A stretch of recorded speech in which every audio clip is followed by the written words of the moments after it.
اعوذ باللہ من الشیطان الرجیم بسم اللہ الرحمن الرحیم النکاح من سنتی فمن رغب عن سنتی فلیس منی صدق اللہ مولانا العظیم وصدق رسول النبی الامین المکین المدنی الکریم ونحن على ذلك لمن الشاهدين والشاكرين والذاكرين والحمد لله رب العالمين۔ کوئی بھی ساکھ تمنا ہری نہ ہوگی، کوئی بھی شاخ تمنا ہری نہ ہوگی، تیرے بغیر زندگی بشر نہ ہوگی، تیرے بغیر زندگی بشر نہ ہوگی۔ جو دیکھنا چاہتے ہیں دوسروں کو اندھیرے میں، ان کے گھروں میں کبھی روشنی نہ ہوگی۔ رونق اسٹیج علماء کرام، دور دراز سے آئے ہوئے مہمانان حضرات، آپ حضرت کی خدمت میں چند منٹ کے لیے ناچیز حاضر آیا ہے۔ اللہ تعالیٰ مجھے حق بول پر حق پر چلنے کی توفیق عطا فرمائے، آپ لوگوں کو زیادہ سے زیادہ حق سن کر حق پر عمل کرنے کی توفیق عطا فرمائے۔ دو تین باتیں شادی کے موقع پر میں آپ کے حوالے کروں، اس سے قبل ہم اور آپ مل کر آقا کی بارگاہ میں محبت اور عقیدت کے ساتھ درود و سلام کا نذرانہ پیش کریے۔ پڑھیے بابرکت آواز درود۔ اللہ رب محمد صلی اللہ علیہ وسلم، نحن عباد محمد صلی اللہ علیہ وسلم۔ درود شریف پڑھو زور سے۔ مائک کا آواز۔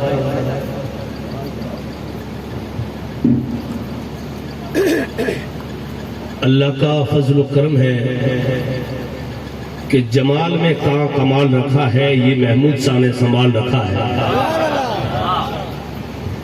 یہ تو جمال میں کہاں کمال رکھا ہے، یہ محمود شاہ نے سنبھال رکھا ہے، اور یہ اتنی اونچے مقام نہیں ہے ہمارے، یہ تو محمود شاہ نے اونچے مقام پہ بٹھا رکھا ہے۔ میں نہ تو تقریر کی تیاری کر کے آیا تھا، بلکہ ہمارے شاہی امام مولانا عبداللطیف صاحب یہاں پر تقریر ان کی ہونی چاہیے، لیکن انہوں نے اپنے نمبر کو ہٹا کر مجھے لگا دیا ہے۔ کوشش کروں گا کہ پیار و محبت کی بھاشا تو مجھے بولنی نہیں آتی، لیکن پھر بھی کوشش کروں کہ آج خوشی کے موقع پہ دو تین باتیں پیار کی بول جاؤں، کیونکہ یہاں جو درخت لگایا ہے محمود شاہ جیلانی نے، اور وہ درخت اس لیے لگایا تھا کہ اس درخت کی سایہ میں بیٹھ کر لوگ، میرے چاہنے والے ہمیشہ تر و تازہ بنے رہیں، ہمیشہ اسی درخت کے سائے میں بیٹھنے والے اور مجھ سے چاہنے والے، مجھ سے محبت کرنے والے، جہاں جہاں میرے قدم ہو، جہاں جہاں میرا آنا جانا ہو، وہاں پر میں نے اپنا فیض اس لیے چھوڑ رکھا ہے تاکہ اسی فیض سے فیضیاب ہو کر ایمانداری اور محبت، عزت اور آبرو کی زندگی جینے کی کوشش کرتے رہے۔ نکاح میرے نبی کی سنت ہے، اور سنت ایک عبادت ہے۔ عبادت میں غیروں کا طریقہ نہیں ہوتا ہے تب عبادت ہے، اگر غیروں کا طریقہ اپنا جائے تو پھر وہ عبادت نہیں ہے۔ اس لیے نکاح میرے نبی کی سنت ہے، اور سنت عبادت میں شامل ہے، اور عبادت میں شامل تب ہوگی تب ہم شادی کو سنت کے مطابق کریں گے۔ تب میرے نبی نے فرمایا نکاح میری سنت ہے، اور اگر اس طریقے پہ ہے تو سنت ہے، اگر اس طریقے پہ نہیں تو پھر سنت نہیں ہے۔ آپ لوگ بخوبی جانتے ہیں کہ صاحب مکان نے آج بہت ہی بہترین سجاوٹ کے ساتھ یہ پیغام دیا ہے کہ شادی کے موقع پہ اپنے نبی کو بلانا ہو تو پھر کس طریقے سے بلانا، اپنے نبی کو دعوت دے تو پھر کس طریقے سے بلائے۔ ہم آج ہر انسان کوشش کرتا ہے، لاکھوں روپے خرچ کرتا ہے کہ کسی طریقے سے میں بہت مشہور ہو جاؤں، بہت میری تعریفیں ہو. لیکن دنیا کے ہر کونے میں، دنیا کے ہر ملک میں، آپ کسی بھی ملک میں چلے جاؤ، چاہے بڑے سے بڑا سائنسداں ہو، بڑے سے بڑا ڈاکٹر ہو، بڑے سے بڑے ترقی کرنے والی چیزیں آئی، بڑے سے بڑے سائنسداں آئے، بڑے سے بڑے ڈاکٹر آئے، سبھی ڈاکٹروں نے جواب دیا اگر دنیا میں کسی کو ترقی کرنی ہے تو محمد عربی کے بتائے ہوئے طریقے پہ چلے، مصطفیٰ کے بتائے ہوئے طریقے پہ چلے. شادی کرنا ہو تو مصطفیٰ کے طریقے کرے، زندگی گزارنا ہو تو مصطفیٰ کے طریقے کے گزارے، موت بھی آ جائے تو مصطفیٰ کے طریقے میں آ جائے، ماں باپ کی خدمت کرے تو مصطفیٰ کا طریقہ بتایا ہوا ہے، اپنی بیٹی کی پرورش کیسے کرے مصطفیٰ نے طریقہ بتایا ہے، اپنے بیٹے کو پروان کیسے چڑھائے مصطفیٰ نے طریقہ بتایا ہے، خود کی زندگی کیسے گزارے مصطفیٰ نے طریقہ بتایا ہے. پیدائش سے لے کر موت تک اور موت سے لے کر حشر تک ہر چیز مصطفیٰ نے بتائی ہے. زندگی کی ایسی کوئی شے نہیں جو میرے نبی نے ہمیں نہ دی ہو، مصطفیٰ نے ہمیں بتائی ہو. ہم غیروں کے سامنے مانگنے کی ہمیں کبھی ضرورت بھی نہیں پڑے گی. میرے نبی نے پیدائش سے لے کر بچہ پیدا ہو تو اس کو کس طریقے سے زندگی گزارے، بچہ جوان ہو جب جو جائے تو اس کی زندگی کیسے گزرنی چاہیے، اس بچے کی شادی کیسے کرے، اس بچے کا گھر آباد کیسے کرے، پھر میں اپنی زندگی کیسے جیوں، یہ سارا طریقہ میرے نبی نے بتایا ہے. اور سارے طریقے مصطفیٰ کے جو اپناتا ہے وہ پھر دنیا کے کسی کونے میں چلا جائے، چاہے راجنیتی میں ہو، چاہے کسی بھی کونے میں چلا جائے، ہر جگہ کامیاب ہوتا نظر آئے گا. بس شرط یہ ہے کہ کی محمد سے وفا تو نے تو ہم تیرے ہیں. یہ جہاں چیز کا لوہ قلم ہے. سبحان اللہ، بہت اچھے بولے، بہت اچھے، ماشاءاللہ. بس طریقہ حضور کا اپنانا ہے. ہم بات یہ کہتے ہیں جب بھی بات کر رہے ہیں، سچائی کی بات کر رہے ہیں تو لوگ اس کے مخالف ہیں، مخالفت کرنی شروع کر دیتے ہیں. حضرت علی کا قول ہے کہ سارا زمانہ بھی اگر مخالف ہو، سارا زمانہ بھی مخالف ہو اور حق پہ اگر ایک بندہ ہو تو آخر میں اسی بندے کی جیت ہوتی ہے جو حق پہ ہے.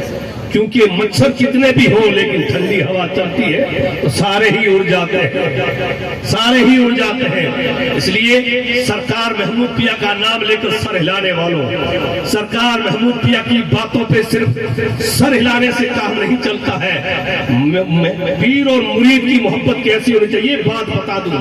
میں کسی پیر کے مخالف نہیں ہوں، سارے پیر آل رسول ہے، سب کا ادب لازم ہے، سب کا ادب کرنا ضروری ہے. لیکن اپنا جو پیر ہوتا ہے، پیر، میرے پاس ایک کتاب ہے لالا آزاد کتاب، اس میں لکھا ہوا ہے کہ سرکار غوث اعظم کا ایک مرید تھا اور اس مرید کا ایک مرید تھا. اپنے پیر کے بارے میں عقیدہ کیسا ہونا چاہیے، اپنے پیر کے بارے میں محبت کیسی ہونی چاہیے. سرکار غوث اعظم سے بڑھ کر کوئی پیر نہیں ہے. سرکار غوث اعظم وہ غوث اعظم ہے، ساری ولیوں کی گردن پہ غوث اعظم کا قدم ہے. لیکن غوث اعظم سے اپنے مرید سے کہا کہ تیرا ایک مرید بڑا کمال والا ہے لیکن وہ مجھ سے ملنے کیوں نہیں آتا ہے، مجھ سے ملاقات کرنے کیوں نہیں آتا ہے، کبھی میری بارگاہ میں نہیں آیا ہے. اس مرید سے ذرا پوچھ لینا کہ میری بارگاہ میں کیوں نہیں آتا ہے، مجھ سے ملنے کیوں نہیں آتا ہے. جب غوث اعظم کے اس مرید نے اپنے مرید سے پوچھا کہ آپ میرے پیر سے ملنے کیوں نہیں جا رہے ہو تو انہوں نے کہا میں ملنے ضرور جاؤں گا، میں جانتا ہوں کہ غوث اعظم سارے ولیوں کے سردار ہے، میں مانتا بھی ہوں، اس بات سے انکار نہیں ہے. لیکن میری محبت آپ سے اتنی بڑھ گئی ہے کہ کہیں غوث اعظم کی بارگاہ میں جاؤں اور دل میں کہیں یہ خیال نہ آ جائے کہ غوث اعظم کا مقام اونچا ہے اور میرے پیر کا مقام نیچا ہے، اس لیے میں غوث اعظم سے ملنے نہیں جاتا ہوں. ارے یارو، اپنے پیر سے محبت کرنی ہے تو وہ غوث اعظم کا مرید کیا مرید تھا، غوث اعظم سے بھی ملنے نہیں جا رہا تھا. اور یہاں اپنے پیر کو چھوڑ کر، اپنے پیر کی تعریفیں چھوڑ کر غیروں کی تعریفیں کرنے سے میں انکار نہیں کرتا ہوں. تعریفیں خوب کرو لیکن یاد رکھنا جس کے دل میں یہ خیال آ جاتا ہے کہ ہمارے پیر صاحب تو ہے ہی ہے لیکن وہ بھی پیر بہت اونچے ہیں تو یاد رکھنا وہ مرید تو تم بظاہر طور پر خود کو مرید مانتا ہے لیکن اپنے پیر کے دامن سے تم تیری مریدائی اپنے پیر سے تیری بیعت ٹوٹ گئی ہے. اس لیے کہ اگر مرید یقین والا ہو, مرید محبت والا ہو, اور مرید کو سچی اپنے پیر سے محبت ہو, اگر پیر چور اور ڈاکو بھی ہو تو ایک ابدال بنا دیا جاتا ہے, ایک زمانے کا ابدال بنا دیا جاتا ہے. جو غوث اعظم نے بنایا تھا, وہ آنے والا جو غوث اعظم کے حجرے میں تھا وہ آنے والا چور تھا, لیکن وہی چور رات کے اندھیرے میں ایک جگہ پہ گیا تھا. وہاں پر امام ایک ظفر نام کا شخص ڈاکو تھا, اس نے توبہ کر کے اس کے ہاتھ میں بیعت کی تھی, کہا میں آپ کو اپنا پیر مانتا ہوں. تو اس نے کہا میں کوئی پیر نہیں ہوں, لیکن اس نے دامن چھڑوانے کے لیے کہا ٹھیک ہے میں تیرا پیر ہوں, صبح آ کر تجھ سے ملتا ہوں, ابھی مجھے چھوڑ دے. ایسے کہتے کہتے وہ چھڑا کے چلا گیا, اور غوث اعظم کی بارگاہ میں وہ پہنچتا ہے چوری کرنے کے لیے. وہی ادھر پیر ادھر مرید دعائیں مانگتا ہے, یا اللہ پاک میرے پیر سے مجھے واپس ملا دے, یا پالنہار میرے مرشد سے مجھے واپس ملا دے. لوگوں نے کہا ارے وہ کوئی اور تھا چلا گیا ہے, تو اپنے گھر پہ چل یا کسی اور پیر سے مرید ہو جا. کہا نہیں نہیں, میرا مرشد مجھ سے وعدہ کر کے گیا ہے ضرور ایک دن مجھ سے ملنے آئے گا. جب یہ باتیں کرنے لگا, وہی چور چوری کرنے کے ارادے سے غوث اعظم کے حجرے میں جاتا ہے. اور پھر حضرت خضر علیہ السلام صبح آتے ہیں اور کہتے ہیں کہ فلاں علاقے کا ایک ابدال انتقال کر گیا ہے. غوث اعظم نے کہا صبح تک انتظام ہو جائے گا, کہا صبح وہ علاقہ برباد ہو جائے گا تو اس کی ذمہ داری کون اٹھائے گا. غوث اعظم نے کہا تو پھر ٹھیک ہے, کونے میں ایک ابدال بیٹھا ہے اسے اٹھا کے لے جائیے. اس نے کہا, وہ غوث اعظم کا نام سنتے ہی غوث اعظم نے کہا اس ابدال کو اٹھا کے لے جائیے. وہ کانپنے لگا کہ میں تو چور تھا, میں تو چوری کرنے کے لیے آیا تھا, اور غوث اعظم کہہ رہے ہیں ابدال اٹھا کے لے جائیے. وہ کانپنے لگا. غوث اعظم نے کہا تو آیا تھا تب چور تھا, لیکن پیچھے کسی مرید کو چھوڑ کے آیا تھا, وہ ادھر دعائیں مانگ رہا تھا. رب کی طرف سے ندا آ رہی ہے, اے غوث اعظم تیرے کمرے میں جو چوری کرنے کے ارادے سے آیا ہے اس کے مرید نے رڑا کر دعائیں مانگی ہے, رو رو کے دعائیں مانگی ہے. اے غوث اعظم فلاں علاقے کے لیے اگر کسی کو ابدال بنانا ہے تو اسی چور کو بنا دے, تاکہ تیری بارگاہ میں جو چوری کرنے آیا اسے ابدال بنا دیا جائے, اور اگر مرید سچا ہو تو چور کو بھی اس کی دعا سے ابدال بنا دیا جائے. سبحان اللہ سبحان اللہ, بہت اچھے ماشاءاللہ, بہت سبحان مرید اللہ کی محبت ہے. سبحان اللہ. ہم یہاں تک یہاں بھی 12 بجنے والے ہیں, یہاں جس کی شادی ہے سرپت صاحب کے صاحبزادے کی شادی ہے, لیکن یہاں ہم جس کے انتظار میں بیٹھے ہیں وہ کوئی دلہا اور ہے. ہم یہاں بیٹھے ہیں جس کے انتظار میں, یہاں تک وہ دلہا کوئی اور ہے جس کے چہرے کو تکنے کے لیے یہ آنکھیں ترس رہی ہے, جس طریقے سے یوسف کے چہرے کو حضرت زلیخا کی آنکھیں تڑپ رہی تھی دیکھنے کے لیے. اس طریقے ہم یہاں بیٹھے ہیں, وہ زلیخا والی محبت تو ہمارے پاس نہیں ہے, وہ یوسف والا حسن بھی تو ہمارے پاس نہیں ہے. ہماری آنکھوں میں طاقت کہاں, ہماری زبان میں وہ تاثیر کہاں. ہم جس پیر کے مرید ہیں اس پیر کی کیا تعریف کرے, کہاں سے کرے. ارے اگر کوئی ایک شہیدی ہوتی تو اس کی تعریف کی جاتی, یا ایک شہید پلائی جاتی تو اس کی تعریف کی جاتی. یا تو زندگی کی شروعات سے لے کر زندگی کی آخری سرحد پیدا ہوا ہے تب سے لے کر مرنے تک جو کچھ بھی ملا ہے محمود کی بارگاہ سے ملا ہے. یا انسانیت کا جو پیغام دیا جاتا ہے, یا عالموں کا جو یہاں پر سلے غفیر دیکھ رہے ہو, یا علماء دکھائی دے رہے ہیں, یا قرآن پڑھنے والے مل رہے ہیں, یا حفاظ مل رہے ہیں, یہ صدقہ جو کچھ بھی ہے محمود شاہ چیلانی کا ہے. یہ تعریفیں سنتے ہوئے زندگیاں گزر گئی ہے, یہ باتیں ہوئے سنتے ہوئے زندگیاں گزر گئی ہے, لیکن آج بھی وہی دور چلا ہے.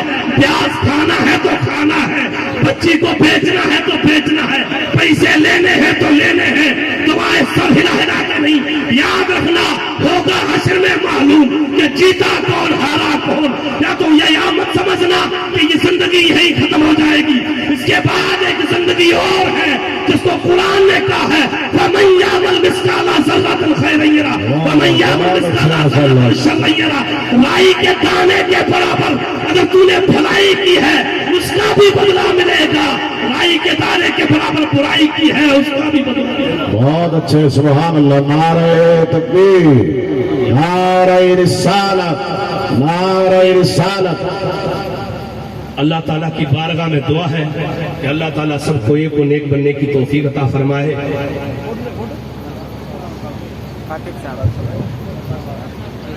ہمارے استاد گرامی علامہ کھڑے ہو کر کے حضرت کا استقبال کریں. نعرہ تکبیر، نعرہ رسالت، نعرہ رسالت. علماء اہل سنت علامہ مفتی احمد خان صاحب اکبری، قاری غلام مصطفیٰ صاحب اکبری، جامعہ فیضان اکبری، علماء اہل سنت، نعرہ تکبیر، نعرہ رسالت. تشریف رکھیں، آپ بیٹھ جائیں.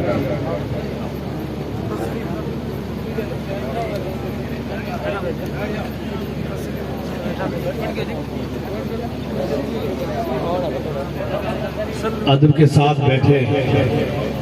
آپ حضرات کو جس خطیب ہندوستان کا انتظار تھا وہ تشریف لا چکے ہیں. آپ اپنی محبت اور عقیدت کے ساتھ بیٹھے رہیے. اللہ تعالیٰ کی بارگاہ میں دعا ہے اللہ ایک نیک بننے کی توفیق عطا فرمائے. وما علینا الا الحمد للہ.